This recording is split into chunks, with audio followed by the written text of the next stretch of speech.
Have you got a big old bare patch in the middle of your lawn? Have you thrown grass seed at it over and over again for nothing to happen? Well, I'm going to show you a hassle-free method that works for me every time. Now, you've probably seen people online making grass seed slurries to repair patches, mixing seed with compost and water and all sorts of other bits. But to me, it's a lot more effort and a lot more mess than you actually need. There's a much simpler way that gets great results I'm going to show you. Now, unfortunately, our grass has become home to an army of red ants. They build little mounds all over the place, and once they get big enough, the blades on my lower end up scalping them every time I cut the grass. So that's what I'm patching up today. Now, it is true that the best time to work on your lawn is spring and then autumn, because the cooler temperatures make life much easier for new grass. But it can absolutely be done in the middle of summer too. It just means you'll need to pay a bit more attention to watering so the seed and then young grass don't dry out. I'm filming this in the middle of June. As for the seed itself, well, I've gone just for your basic all-purpose lawn mix from a local garden centre. But if your patch is in a particularly shady spot, it's worth buying seed mix specifically designed for shade, because ordinary lawn seed often struggles there.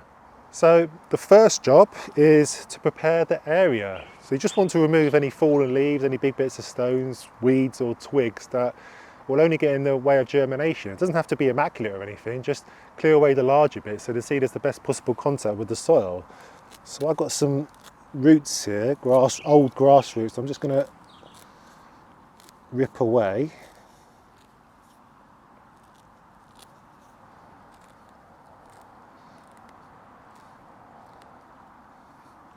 Okay, I think that'll do. So the next step is just to lightly rake over it with a garden rake like so, just to kind of loosen the soil underneath. And that's just going to allow the young grass seed to go into the soil underneath.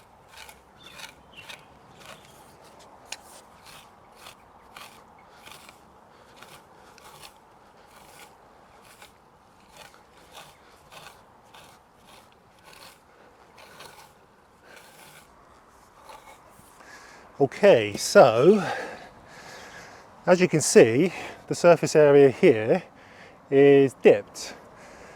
Because there was an anthill in here, before making this video, I just dug in a little bit to kind of see if it was still there and get rid of any remnants of it. So it does mean I need to just fill it in with some soil.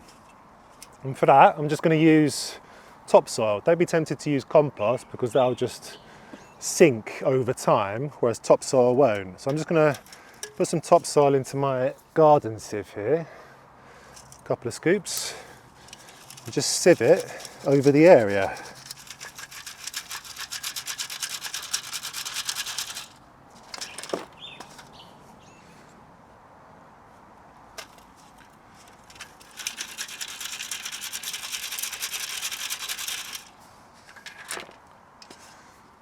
You don't want to go too high, just the same level as the soil around it. And I like to just press it in with my foot.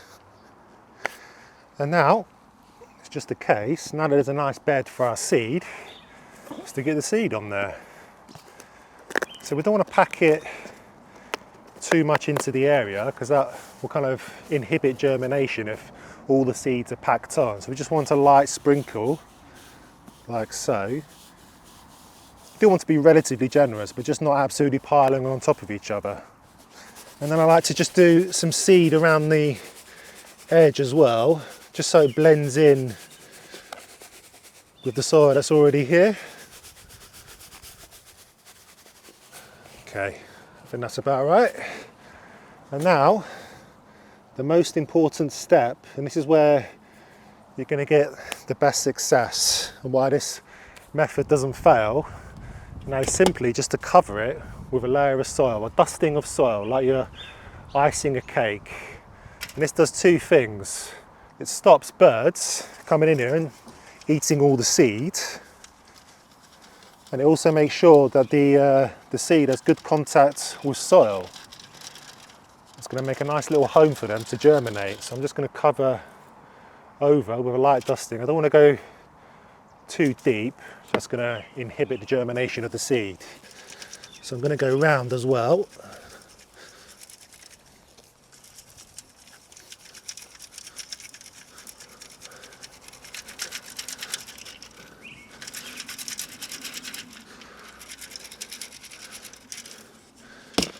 And then don't be scared to just press on the soil lightly. That just gets good contact between soil and seed. And now we need to give it a drink. So I've got my hose here on like a, I don't know what kind of setting that is, a spray setting, quite mild. I'm just going to lightly dampen the soil that I put on. You don't want to kind of make it so wet that it starts creating puddles. So that has a tendency to wash seed into a particular area, and that's when you get patchy germination.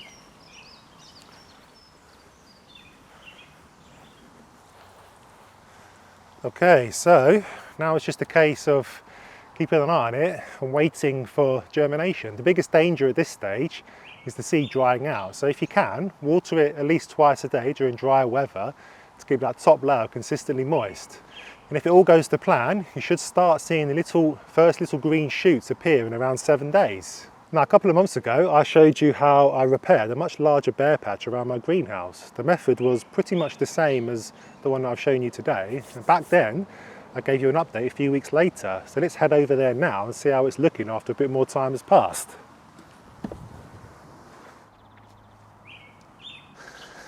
Well, it's safe to say that this has filled in beautifully. It's now so thick and dense that it almost feels like walking on carpet. The growth really took off once I started mowing it and giving it a regular feed. Regular mowing encourages the grass to branch out and thicken up, while the fertiliser gives it the nutrients it needs to keep growing strongly. There are a couple of annoying bare patches behind me where, once again, anthills have been scalped by my mower, but thanks to the method I've showed you in this video, I know they'll be nice and quick and easy to repair. So if you want to see the whole process from start to finish of this area, including how it looked before, click on the screen now.